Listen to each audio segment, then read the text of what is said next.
Our second speaker, Elizabeth Loftus, will present a talk on the fiction of memory.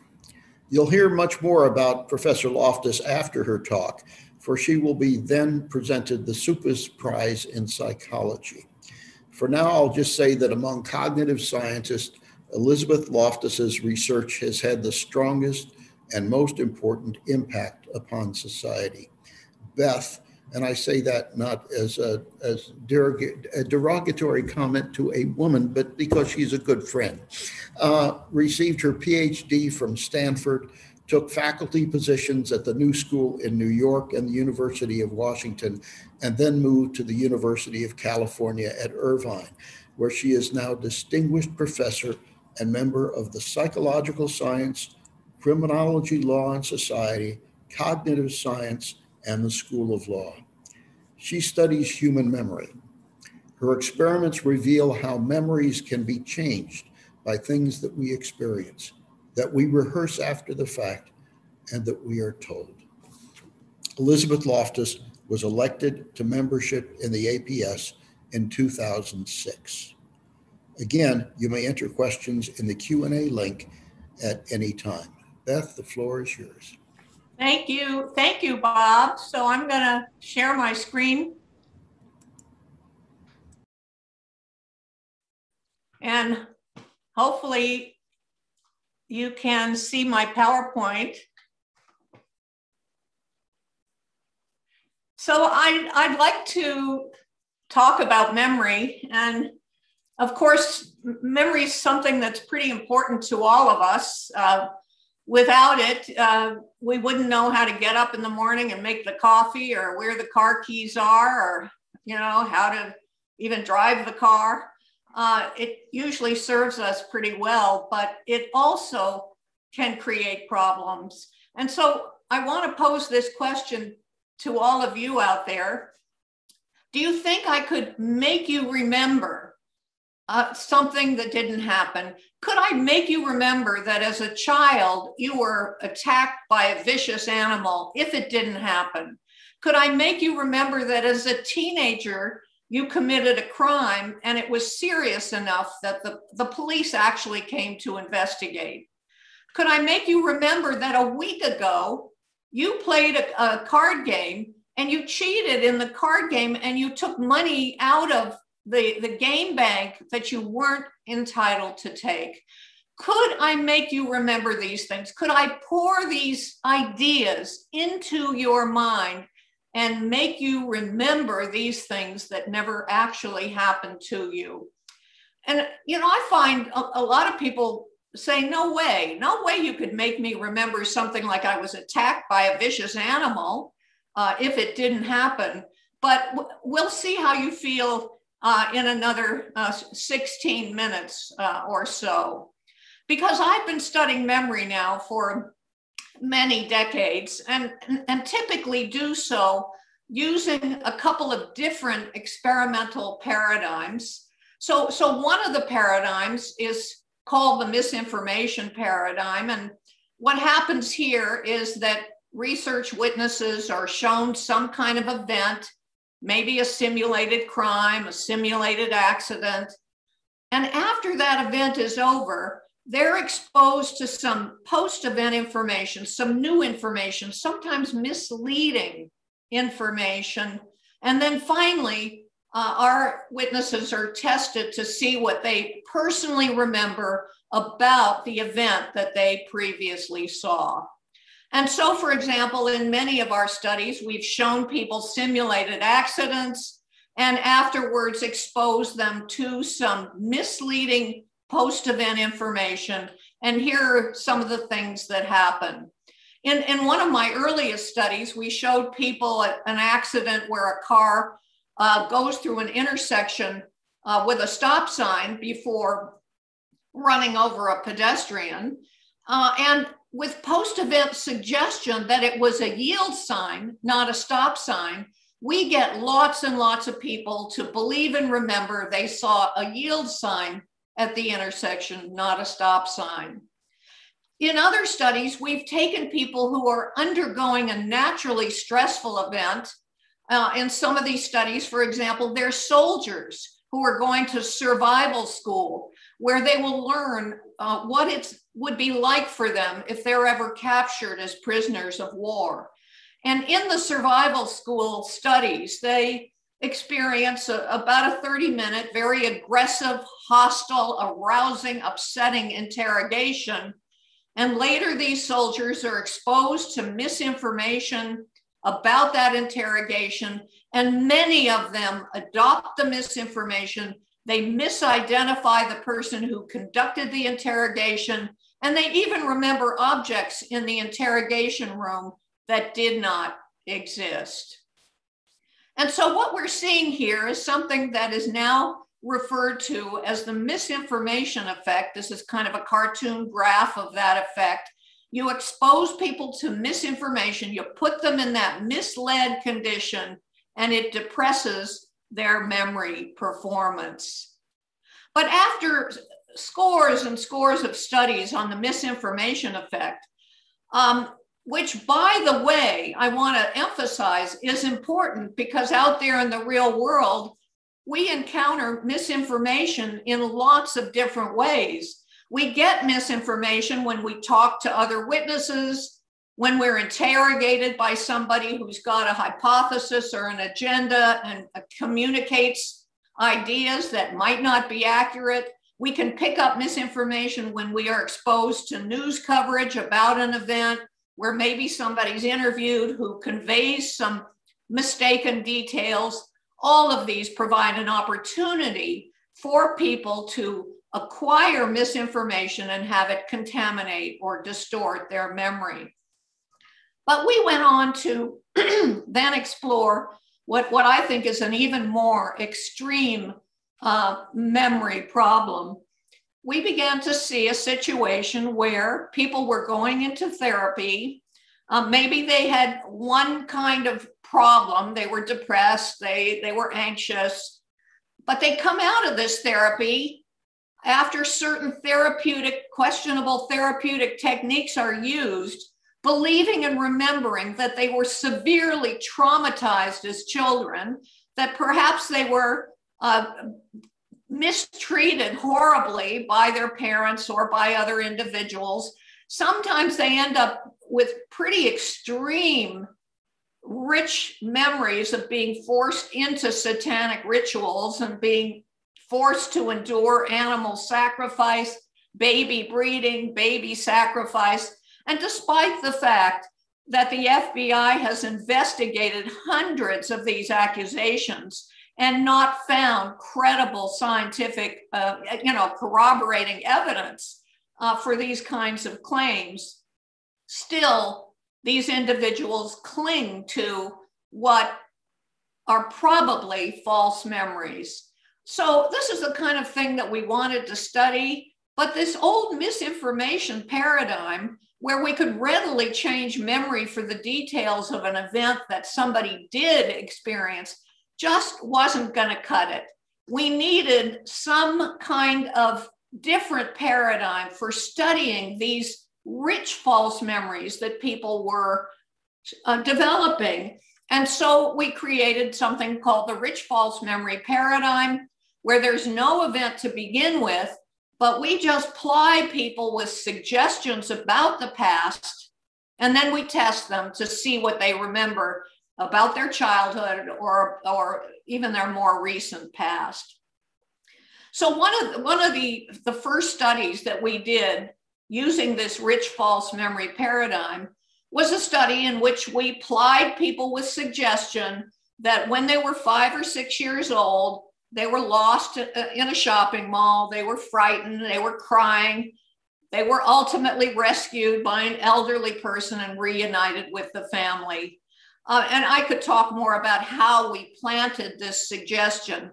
But when we were done, about a quarter of these healthy individuals began to believe and remember all or part of this completely made up experience. Other investigators came along and planted rich false memories of things that would have been even more upsetting and traumatic if they had actually happened. Planting a false memory, for example, that when you were a kid, you nearly drowned and had to be rescued by a lifeguard. planning a false memory that you were attacked by a vicious animal.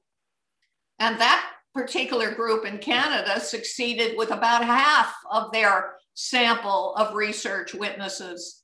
Planning a false memory that when you were a teenager, you committed a crime and it was serious enough that the police actually came to investigate.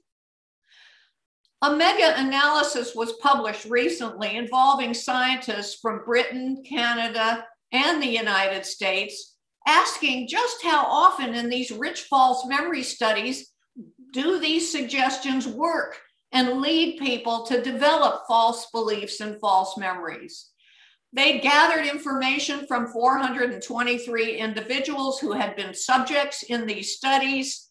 They used a common coding scheme for all the memory reports and reported that about 30% of the time, these healthy adults developed a false memory, and an additional 23% of the time, these subjects developed a false belief that this event had happened to them, even if they didn't have a concrete feeling of recollection. And that's important because sometimes this false belief is that first step down that royal road to developing a false memory.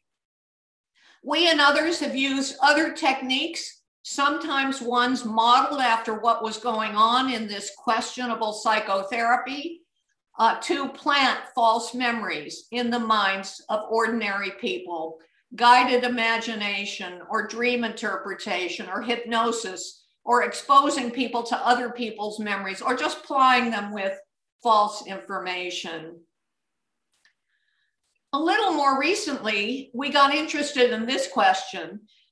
If I plant a false memory in you, does it have repercussions? Does it affect your later thoughts, your later intentions, or even your later behavior? And we studied this by planting a false memory that you got sick on some particular food. You got sick on eggs, you got sick on pickles, you got sick on strawberry ice cream, for example. And we found that we could plant these false memories and people didn't want to eat these foods as much. And when we and others did studies where you put the foods in front of people and just watched what people ate, those who had developed a false memory ate less of the offending food. And so we do see examples in this research of how these false memories do have repercussions and can affect your later behavior. So now I want to turn to the kind of questions that I often get when I'm talking about this work on false memories. I'm often asked, is there any way to tell the difference between a true memory and a false memory? You might, for example, think that maybe your true memories, you'd be more emotional about them than false memories. But work that we and others have done has shown that people can be just as emotional about a false memory as they are about their upsetting true memories. Maybe the brain knows, maybe neural signals can tell the difference between a true memory and a false memory. Where in some studies, we actually put people in a functional magnetic resonance imaging device while they were recounting true memories or false memories. And the overwhelming result from this study was the similarity of the neural signals when people are recounting a true memory or a false memory. I get asked, is everyone susceptible to these kinds of manipulations? Well, we did a study in which we took a group of people who have highly superior memories. They remember just about everything they ever did every day in their adult life. They've been studied by my colleagues in neurobiology here on the UC Irvine campus. They've been featured on 60 Minutes and other programs. They've got pretty exceptional memories. And yet, when we put these individuals into some of our false memories paradigms and compared their data to people with a normal memory, they were just as susceptible to developing a false memory as their age-matched controls. So with this ability to manipulate memory and to change behavior, and the idea that, you know, this could happen to most of us, obviously it raises a number of ethical issues for society to think about, foremost of which is, you know, should we ever use these techniques to try to deliberately change somebody's behavior, or should we be banning their use? When I look to the future and think, you know, what's next? Where's this going? My first thoughts turn to some work on doctored photographs, because doctored photographs are kind of a really nifty way to plant false memories. We did some studies in which we showed photographs to people like this one, where our former President Obama is shaking the hand of the former president of Iran. Do you remember seeing this? It was in the news. You remember seeing it in the news? A lot of people said yes. Or how about this one, where our former president, George Bush, is vacationing with the famous baseball player, Roger Clemens, vacationing during Hurricane Katrina. Remember that one? A number of people said yes. The interesting thing is, lots of people said yes, they remember this news, they remember seeing this photo. They couldn't have, because these photos were created with Photoshop. And whether people remembered seeing this or not, falsely remembering, of course, depended on their political orientation. So the conservative Republicans are more likely to falsely remember something that made Obama look bad. And conversely, they were less likely to remember falsely something that made President Bush look bad.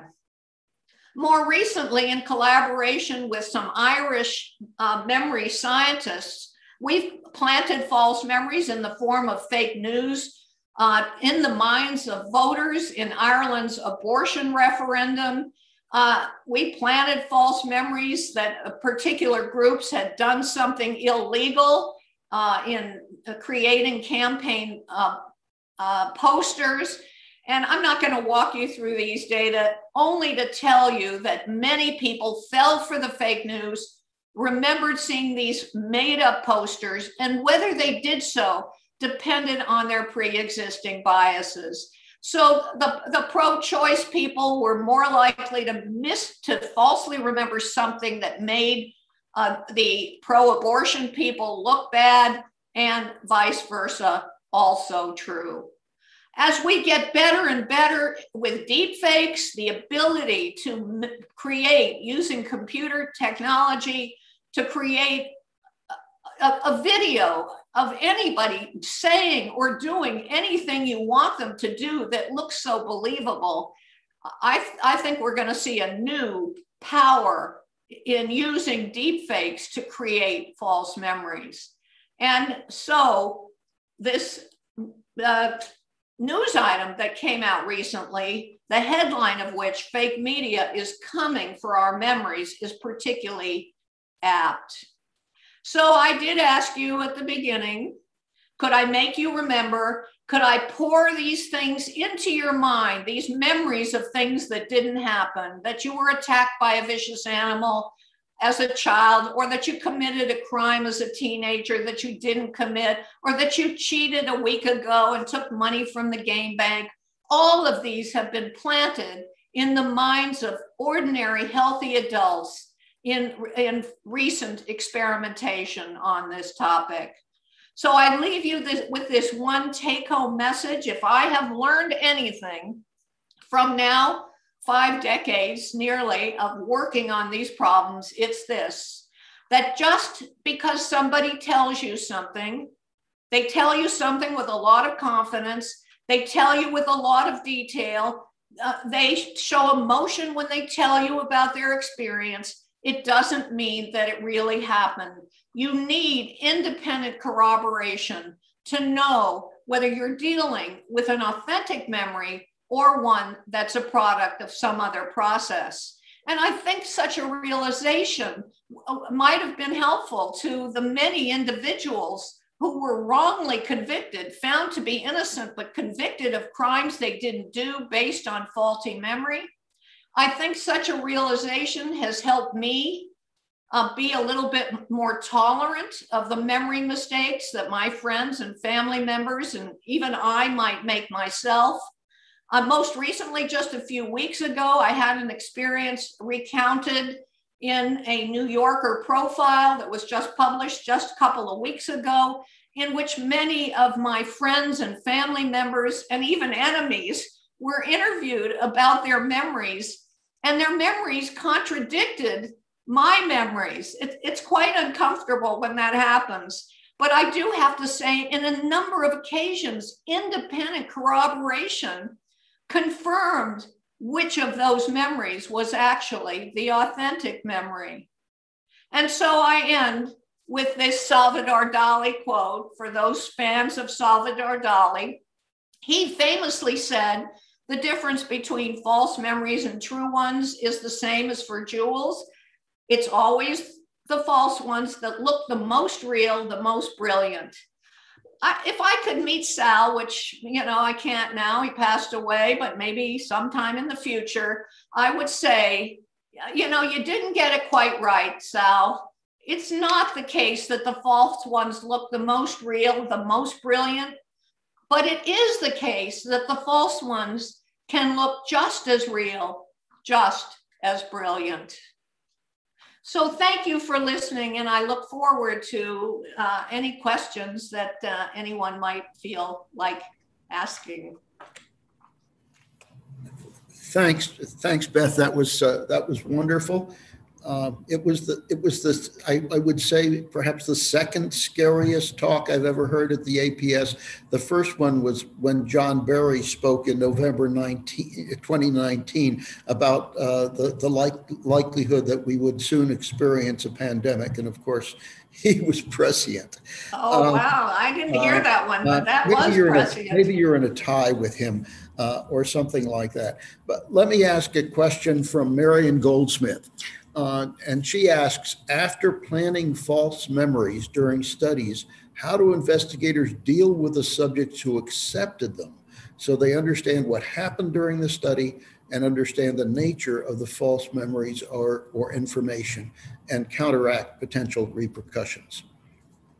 So I'm glad Mary asked that question, because it gives me a chance to talk about typical experimental methodology. And at the end of these studies, we do debrief our subjects. The exact wording of the debriefing depends on what the particular human subjects committees are requiring us to do, but we might apologize for having to use deception with them. We certainly want to make them feel that their behavior is perfectly normal. We explain what we did to them, and that typically occurs at the end of these experiments. What are people left with after the debriefing? That's been a question that a few research studies have asked recently. Usually we don't see them after the debriefing, but in a few recent studies, the design has been changed a little to allow coming back to these people, say months later, for example, what is it they now think?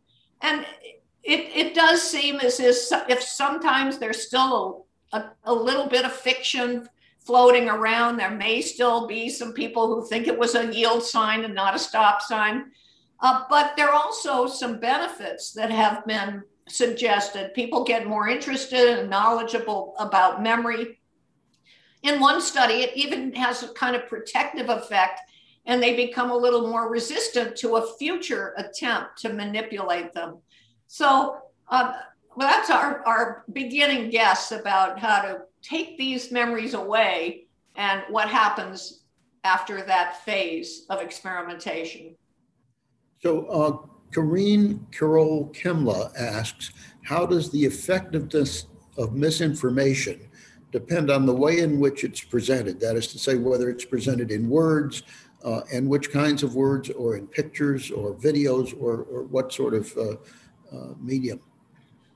I don't know that I think the only thing I can really say is that all of these situations can provide a way of supplying misinformation to otherwise unsuspecting witnesses. When we designed our first studies of misinformation, I was thinking about what happens when somebody sees, say, an accident. I happen to have gotten some funding from the US Department of Transportation, so that's why I was looking at accidents. And after the accident, somebody might be questioned by an investigator, or they might talk to another witness. And so the information is kind of verbal. So we modeled the studies after what seemed to be common in the real world. But it's just one way to plant misinformation into the minds of people. And all of these ways are potentially effective. So let me mention one specific application that I know of, and that is how has your work affected, or how have you attempted to change the way in which police interrogations take place? It's not just me. There are many other people who work in this field who do similar studies, some of whom have had a lot of contact with law enforcement and other agencies, as I have as well. And there are now a number of reforms that have been suggested that can minimize the false memory problem, minimize the chances that an innocent person gets identified and then put on trial. And some of these suggested changes are not that difficult to implement. So, one of the key ones, for example, is try to find a way that the person conducting the let's say a lineup or an identification test doesn't know who the suspect is. When a person knows who the suspect is, they can inadvertently cue the witness as to who the police think this did it. And that's not good. That's not fair. And so if you have blind testing or a blind interviewer who doesn't know who the suspect is, they can't do that inadvertent cueing. And they also cannot give feedback. When the witness says, how'd I do? Did I pick the right guy? The officer then has to say, I don't know, because I don't know who the suspect is. What happens when they do know is they sometimes give an answer, and that artificially inflates the witness's confidence and creates new problems. So that's just one example of a kind of reform, and there are many others I could give you, but we don't have a lot of time here. That each of them may seem small, but together they might make a big difference. So this is wonderful, and I have a question for your recent memory. Could you describe the object in the frame behind you before we turn to the next portion of this? Oh, really? You don't want to do that right there? That's my wonderful certificate from the Patrick Suppi's Prize that showed up at my front door during this pandemic, and I was so there it is on my bookshelf, right next to my pride and joy, which my ladder. But you did turn around. Anyway, at this point, thank you so much. I thought that was just a wonderful, full and presentation. Amazing that you could do that in so little time.